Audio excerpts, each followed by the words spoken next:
Podcast Rádia Vlna. Vypočujte si to najdôležitejšie, čo priniesli uplynulé hodiny.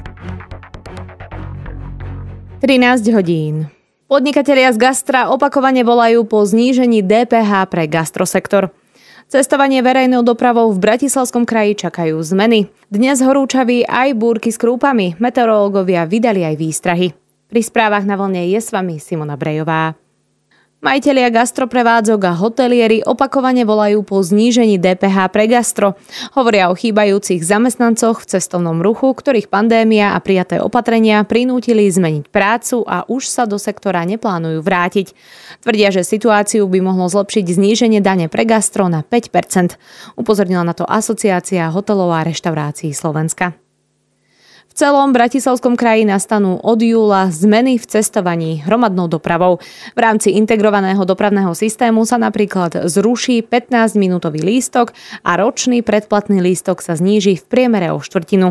Ďalšie lístky budú ale naopak drahšie. Finančný riaditeľ Slovak Lines Boris Dračka tvrdí, že zmeny by mohli vrátiť ľudí do hromadnej dopravy. Myslím si, že integrovaný dopravný systém je alternatíva, po ktorej všetci hlásame voči individuálnej doprave a týmto rozvojom vlastne dávame ľuďom možnosť presadnúť z aut do verejnej dopravy a mať celý kraj trošku ekologický. Nezmenená cena zostane v prípade 30-minútového a celodenného sieťového lístka. Šéfka Bratislavskej integrovanej dopravy Zuzana Horčíková dodala, že v súvislosti s ostatným zdražením sa do cien premietli inflácia a zvýšené náklady dopravcov.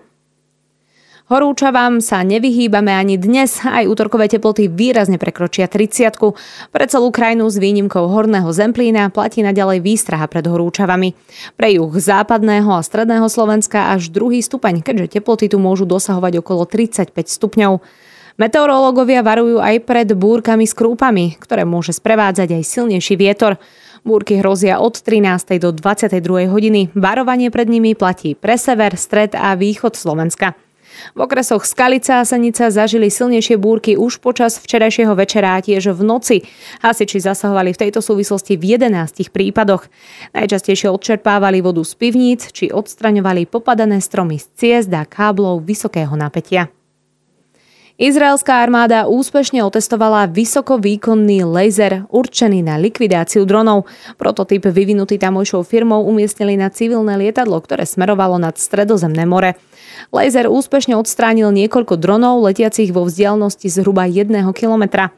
Obdobný pozemný systém by mal mať dostrel 8 až 10 kilometrov a mal by byť schopný likvidovať rakety, mínometné strely aj bezpilotné stroje. Izrael je jednou z prvých krajín na svete, ktorá disponuje takouto technológiou. Armáda počíta s jej rozsiahlejším nasadením v priebehu nasledujúcich rokov. Dnešné teplotné maximum opäť 35 stupňov, no popoludní až do večera hrozia najmä na severe spomínané búrky. Nočné teploty 22 až 15, no a zajtra nás čaká ďalší slnečný deň. Miestami síce oblačný aj s prehánkami alebo búrkami. Teploty však pôjdu ešte vyššie ako dnes, 28 až 36 stupňov. Podcast Rádia Vlna. Spravodajský tím Rádia Vlna prináša novinky a zaujímavosti z domova a zo sveta.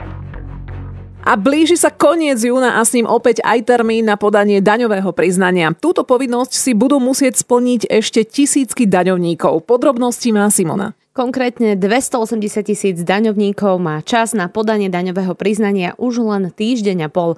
30. júna im totiž uplynie 3-mesačný odklad, o ktorý požiadali. Dovtedy tak musia nielen podať daňové priznania, ale daň je potrebné do konca júna aj zaplatiť. Pre Rádio Vlna pokračuje hovorkyňa finančnej správy Martina Rybanská. Daňovníci si musia splniť svoje povinnosti v zákonom stanovenom termíne, iná možnosť na predĺženie lehoty na podanie daňového priznania už nie je. Podať daňové priznanie do konca septembra tohto roka môžu len daňovníci, ktorí majú príjmy zo zahraničia. Tí si mohli lehotu predĺžiť o 6 mesiacov. A ako je to s preplatkami? Dokedy ich finančná správa daňovníkovi vráti? Na to má odpoveď opäť Rybanská. Ak daňovníkovi, ktorý si odložil podanie daňového priznania do 30. júna, vznikne preplatok na dani, finančná správa mu ho vráti najneskôr do 9. augusta. Tí, ktorí si odložili podanie priznania, môžu poukázať aj podiel zaplatenej dane v predĺženom termíne. Správca dane musí peniaze vybraným prijímateľom presunúť do 3 mesiacov. A čo sa stane v prípade, ak daňovník nemôže uhradiť daň v danom termíne? Vtedy môže požiadať o odklad platenia dane alebo o splátkový kalendár. Správca dane môže jeho žiadosti vyhovieť, ak spĺňa aspoň jednu zo stanovených podmienok, napríklad ak mu poklesli príjmy alebo ak by zaplatenie dane zvýšilo platobnú neschopnosť daňového subjektu. Podcast Rádia Vlna. Vypočujte si to najdôležitejšie, čo priniesli uplynulé hodiny. Zhoršenie psychického zdravia a zaostávanie žiakov. Takto hodnotia učitelia dosah pandémie na školstvo. Ukázal to prieskum, o ktorom má podrobnosti v tejto chvíli Simona. Cieľom tohto prieskumu bolo získať komplexný prehľad, v čom pociťujú učitelia nedostatky a v čom ich netradičná situácia počas pandémie posilnila. Prieskum robila agentúra Focus pre Komenského inštitút a Centrum vzdelávacích aktivít. Ukázalo sa, že učitelia sú naozaj vyčerpaní. Pokračuje manažérka inštitútu Zuzana Labašová. Až 77% učiteľov a učiteľiek povedalo, že sú naozaj veľmi vyčerpaní po tomto školskom roku. Tým, že je to také široké spektrum od iba že vyčerpania a tešia sa na prázdniny, až po to, že 22% učiteľov už tá práca nebaví a až po 18% učiteľov, ktorí zvažujú odchod vlastne z učiteľskej praxe. Učitelia pritom dávajú ministerstvu školstva za podporu počas pandémie známku 3. Hovorí analytik zo spomínaného centra Michal Rehúš. Podľa mňa to svedčí v tom, že učiteľi nie sú veľmi spokojní s tým, ako ministerstvo tú situáciu zvládlo. Aj bola tam otázka na to, ako či súhlasia alebo ako hodnotia to, že či dostali dostatočnú podporu pri tom dištačnom vzdelávaní, a tam až polovica učiteľov si myslí, že nedostali dostatočnú podporu. Z výsledkov prieskumu tiež vyplýva, že do dištančnej výučby sa pravidelne zapájalo asi 80% žiakov a takmer 10 sa nezapájalo vôbec. Už len doplním, že tento prieskum sa realizoval zhruba v polovici mája na vzorke 515 učiteľov 2. stupňa základných škôl v rámci celého Slovenska. Radoslav Plánička z Komenského inštitútu k tomu dodal. Tých 515 ľudí je počet učiteľov, na ktorých bol realizované, ale pozreli sme sa aj vlastne na to, odkiaľ tí učitelia sú, koľko škôl má detí zo sociálne znevýhodneného prostredia. Čiže tá vzorka je nastavená a všetky informácie vlastne sú na našom webe. Plánička upozornil tiež na to, že tento prieskum robili aj v dôsledku toho, že rezort školstva nemal podobné dáta. Minister školstva Branislav Greling však nedávno reagoval, že nie je pravda, že by ministerstvo nezbieralo žiadne dáta v súvislosti s dosahom pandémie na vzdelávací systém. Dodal, že majú 2 zbery, jeden je cez štátnu inšpekciu a Inštitút vzdelávacej politiky, ktorý sa vyhodnocuje. Vyhodnocovanie zberu dát, ktoré bolo pôvodne plánované počas letných mesiacov, sa presunie podľa Grelinga na prelom augusta a septembra. Podcast Rádia Vlna. Spravodajský tím Rádia Vlna prináša novinky a zaujímavosti z domova a zo sveta. So Simonou sa teraz vrátime takmer 5 rokov dozadu, lebo bude to 23. júna, teda respektíve to bolo, ale v roku 2016, keď britskí voliči rozhodli o vystúpení Veľkej Británie z Európskej únie. Spojené kráľovstvo Veľkej Británie a Severného Írska vystúpilo z Eurobloku po 47 rokoch členstva na základe referenda, v ktorom sa voliči vyslovili za. Referendum o opustení Európskej únie alebo v zotrvaní v nej sa konalo presne 23. júna 2016. Zajtra teda uplynie 5 rokov od kroku, ktorý odštartoval Brexit. A ako znela referendová otázka a koľko ľudí bolo za? Otázka znela, malo by Spojené kráľovstvo ostať členom Európskej únie alebo by malo Európsku úniu opustiť. Za odchod hlasovalo takmer 52% Britov a za zotrvanie v Európskom spoločenstve sa vyslovilo okolo 48% voličov. Účasť na referende dosiahla okolo 72%, teda k urnám pristúpilo 33,5 milióna zo 46,5 milióna oprávnených voličov. A asi si všetci veľmi dobre pamätáme, že tie rokovania o vystúpení krajiny z únie neboli vôbec jednoduché. Áno, ešte pred samotným začatím britský premiér David Cameron v júli 2016 rezignoval na svoju funkciu. Následne ho vystriedala Theresa Mayová. Poslanci jej dali 8. februára 2017 zelenú, aby spustila proces Brexitu. Potom sa začalo to zložité vyjednávanie medzi Bruselom a Londýnom, ktoré viedli hlavný vyjednávač únie Michel Barnier a britský minister minister David Davis. Neskôr ho ale vystriedala samotná Mayová. V hre bol aj tvrdý Brexit, teda odchod krajiny z únie bez dohody, čo by mohlo poškodiť obe strany. Dohoda bola niekoľkokrát odmietnutá v samotnej dolnej snemovni britského parlamentu.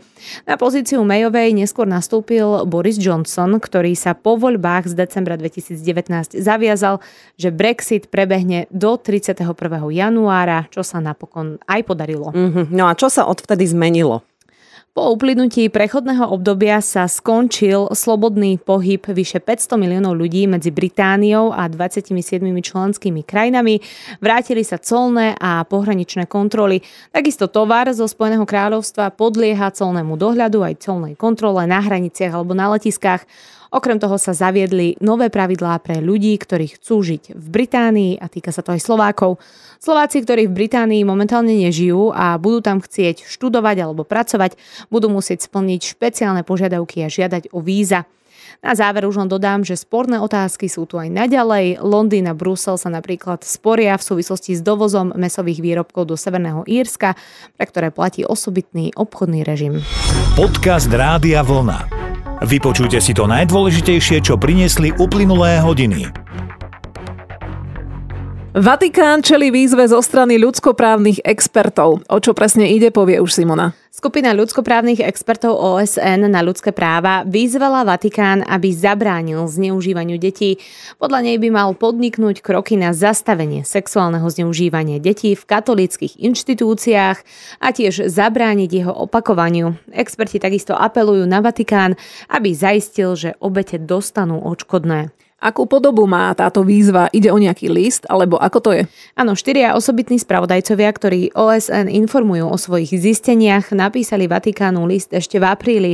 Vyjadrili v ňom znepokojenie v súvislosti s početnými tvrdeniami vo svete o sexuálnom zneužívaní a násilí zo strany členov katolíckej cirkvi voči deťom. Experti sú tiež znepokojení opatreniami, ktoré cirkev prijala na ochranu podozrivých násilníkov, na krytie zločinov, bránenie bratia podozrivých násilníkov na zodpovednosť a vyhýbanie sa odškodnému pre obete. Poukázali tiež, že stále existujú podozrenia z obštrukcií a nedostatočnej spolupráce v právnych konaniach. Vatikán preto vyzvali, aby plne spolupracoval v trestnom konaní v dotknutých krajinách a aby sa zdržal podpisovania dohôd, ktorým cieľom je, aby sa členovia cirkvi obvinení zo zneužívania vyhli zodpovednosti. Stanovisko pápežského štátu k tejto výzve nie je známe. Podcast Rádia Vlna. Spravodajský tím Rádia Vlna prináša novinky a zaujímavosti z domova a zo sveta. Ešte včera v pondelok dopoludnia čakal zverencov trénera Štefana Tarkoviča posledný tréning v Petrohrade a následne 5,5-hodinový let do španielskej Seville. Tam ich v stredu čaká posledný súboj v skupine proti favorizovanému Španielsku. Jednoducho zápas o všetko. Pred týmto duelom je všetko otvorené a slovenskí Sokoli majú osud stále vo svojich rukách. Do Španielska odleteli odhodlaní pobiť sa o postup do 8 finále. Pre stránku Slovenského futbalového zväzu povedal viac brankár Martin Dúbravka. Vnímam to pozitívne, pretože stále to máme vo vlastných rukách, stále sa môžeme pobiť o postup a tá šanca tam je. To znamená, netreba uvažovať nad tým, či nám bude stačiť jeden bod alebo koľko bodov, netreba kalkulovať, jednoducho treba ukázať na ihrisku čo najlepší výkon, vydať zo seba maximum a jednoducho potom sa ukáže na konci zápasu, že kde sme. Pevne verím, že po zápase sa budeme radovať tak ako po Poľsku. Juraj, príprava na predchádzajúci zápas so Švédskom bola zrejme aj trochu špecifická. V našom tíme sa totiž objavil aj koronavírus. Áno, podľa trénera Štefana Tarkoviča bola dokonca najšpecifickejšou, akú zažil. Napriek koronavírusu v tíme ju hráči zvládli ako profesionáli a Tarkovič by v stratégii na Trekronor nemenil nič ani s odstupom niekoľkých dní.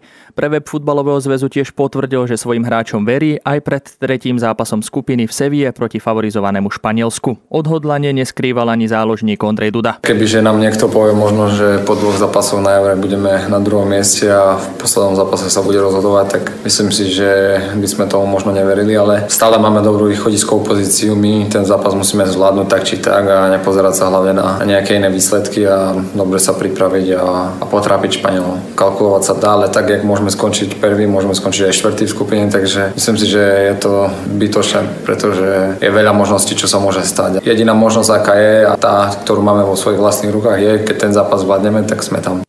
Situácia v našej skupine je poriadne zamotaná, každý môže postúpiť aj skončiť. Áno, štvorbodový líder zo Švédska hrá v stredu v Petrohrade s posledným jednobodovým Poľskom. Trojbodové Slovensko je druhé a v Sevie nastúpi proti domácej La Furia Rocha, ktorá má na konte 2 body za 2 remízy. Len pripomeňme, že rozhodujúci duel čaká na Sokolov zajtra o 18:00 v Sevie. Podcast Rádia Vlna. Spravodajský tím Rádia Vlna prináša novinky a zaujímavosti z domova a zo sveta. Radio Vlna.